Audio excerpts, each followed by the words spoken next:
Lotshani bakwethu ukusukela ephasini likaRhoboyi nembicane nephasi mazombe yeyi nasindaba kulu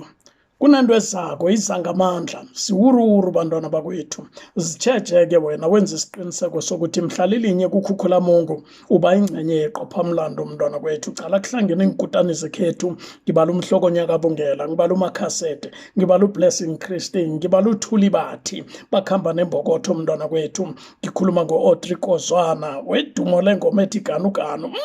ngikhuluma ngozodwa ngokomabhena livulandlela alinefolo hey ngizwa ngiyasaba ngizwa ngiyathuthumela mntwana kwethu phakama mtshotshozeli kaNdebele wena wangena esithabathabeni sentolo babhalelwa kuzibamba bopatshe bovu wathi I do more and talk less khuphuka Thando Mahlangu #VukaNdebele 1 September 2021